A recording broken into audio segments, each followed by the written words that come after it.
नमस्कार दोस्तों, मैं सीपी राठौर आपको पढ़ा रहा हूँ हिंदी। हिंदी हम क्या पढ़ रहे हैं? व्याकरण। व्याकरण हमने पहला टॉपिक पढ़ा था भाषा का भाग 1। आज हम पढ़ रहे हैं भाषा का भाग 2। क्या पढ़ रहे हैं? भाषा का भाग 2। इस टॉपिक में हम पढ़ेंगे कि मातृभाषा क्या होती है, राजभाषा क्या होती है, राष्ट्रभाषा क्या होती है, भाषा के क्या कार्य होते हैं, भाषा के क्या लक्षण होते हैं। हर बार बोर्ड में आए हुए प्रश्नों को हम इस वीडियो में पढ़ेंगे। तो पहला प्रश्न आता है दोस्तों कि भाषा की परिभाषा दीजिए। तो भाषा की उत्पत्ति कहां से हुई है ये बताना है। प्रश्न क्या है? भाषा की परिभाषा दीजिए। तो भाषा की उत्पत्ति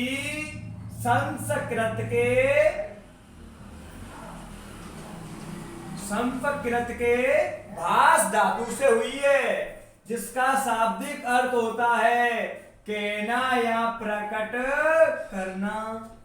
अब प्रश्न आएगा भाषा की परिभाषा दीजिए। तो भाषा की उत्पत्ति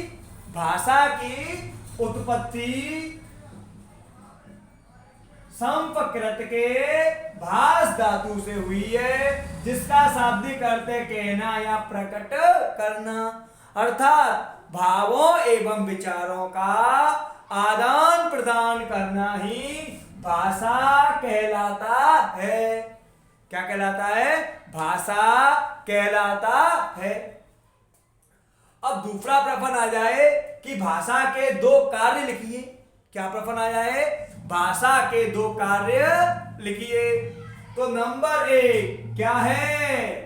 संसूचना प्रदान करना। नंबर 1 क्या है? संसूचना प्रदान करना। नंबर 2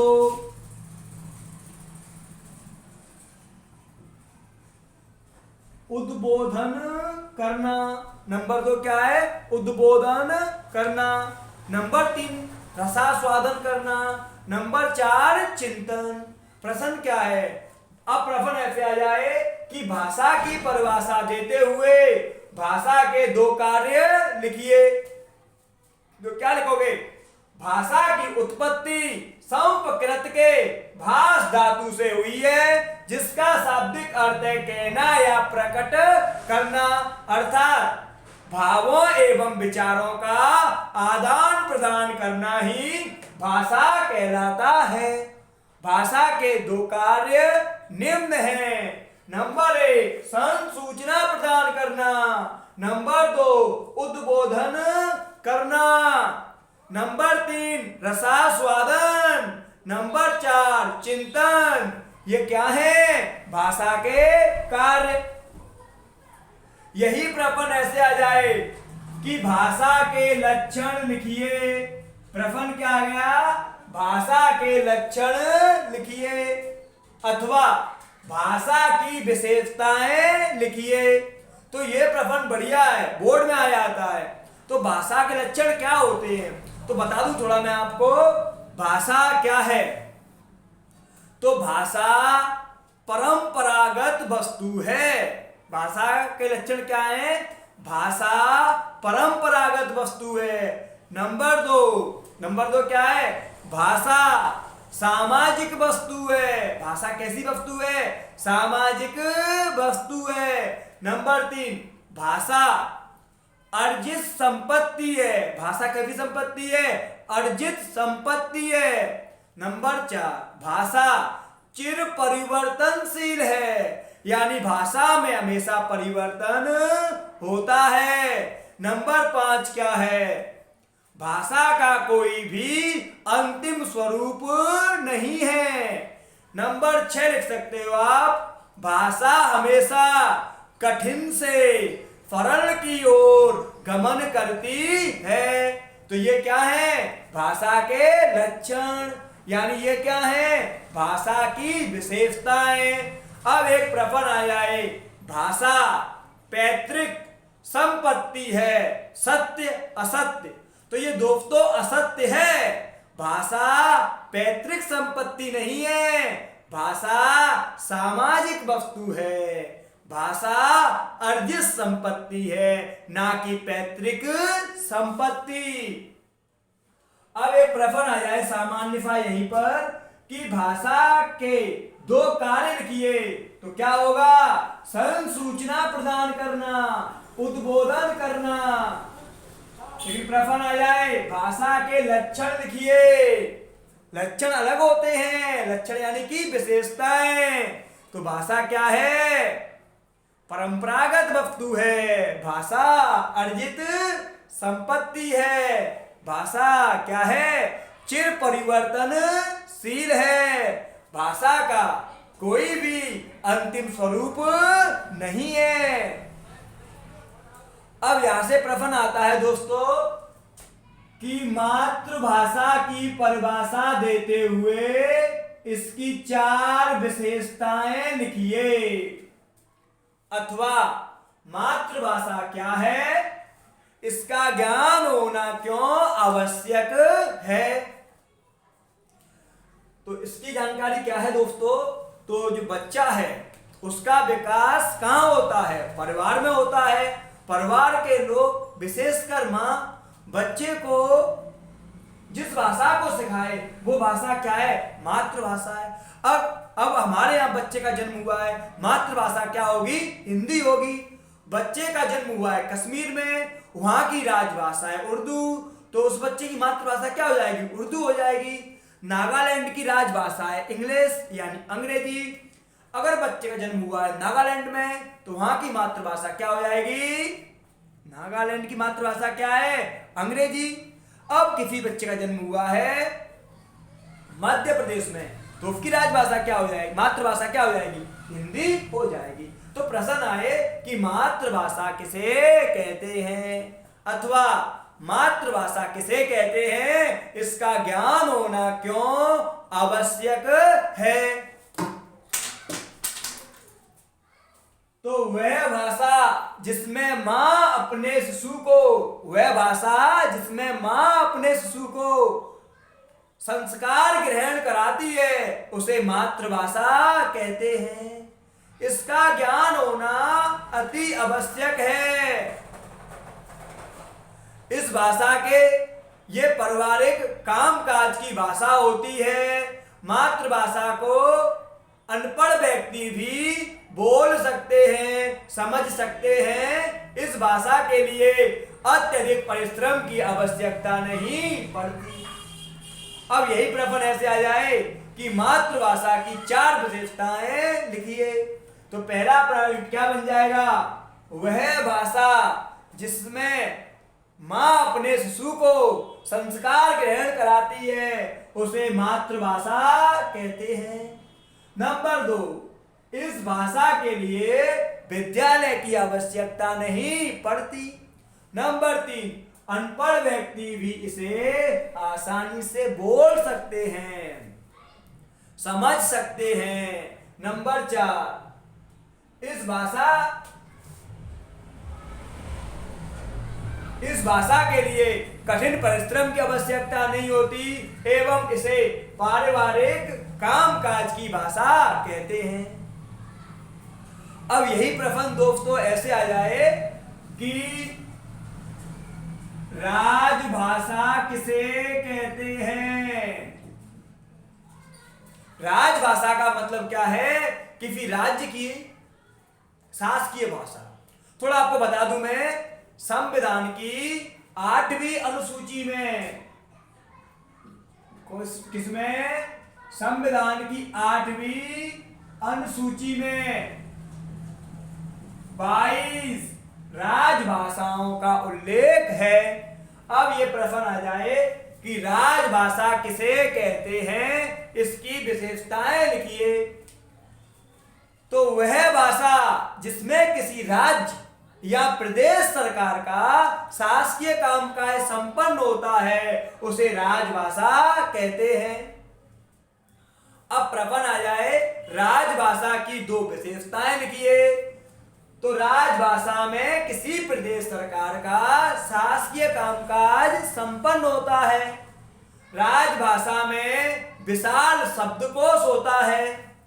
नंबर 3, संविधान की 8वीं अनुसूची में 22 राजभाषाओं का उल्लेख है। अगला पॉइंट लिख सकते हो,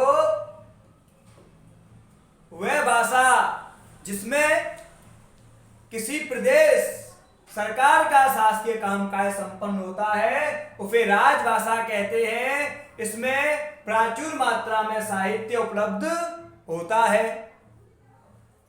अब यही प्रश्न दोस्तों ऐसे आ जाए कि राष्ट्रभाषा किसे कहते हैं, अथवा राष्ट्रभाषा की परिभाषा देते हुए भारत की राष्ट्रभाषा कौन सी है लिखिए। मोस्ट आईएमपी प्रश्न इस साल के लिए कि राष्ट्रभाषा की परिभाषा देते हुए भारत की राष्ट्रभाषा कौन सी है लिखिए। तो सामान्य सा उत्तर है, राष्ट्रभाषा का मतलब क्या है, राष्ट्र की भाषा मतलब देश की भाषा। इसके लिए उत्तर क्या हो सकता है, क्या हो सकता है, राष्ट्रभाषा राष्ट्रीय स्तर पर, किस पर, राष्ट्रीय स्तर पर स्वीकार्य एवं, राष्ट्रीय स्तर पर स्वीकार्य एवं विभिन्न राज्यों के लोगों के द्वारा अपनाई जाने वाली विभिन्न राज्यों के लोगों के द्वारा अपनाई जाने वाली समृद्ध एवं विकसित भाषा को, समृद्ध एवं विकसित भाषा को राष्ट्रभाषा कहते हैं। भारत की राष्ट्रभाषा हिंदी है, भारत की राष्ट्रभाषा हिंदी है। इसमें राष्ट्र की संस्कृति, साहित्य एवं ऐतिहासिक तथ्यों का समावेश है एवं ये राष्ट्र की संचार भाषा के रूप में स्वीकार्य है। समझ में आ गया। अब प्रश्न आ जाए कि राष्ट्रभाषा की दो विशेषताएं लिखिए। तो राष्ट्रभाषा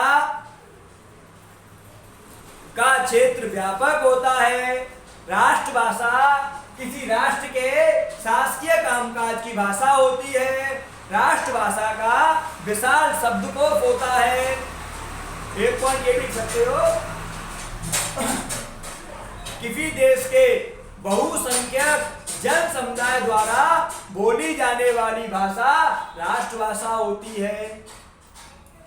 अब दोस्तों प्रश्न आ जाए कि मातृभाषा और राजभाषा में अंतर लिखिए।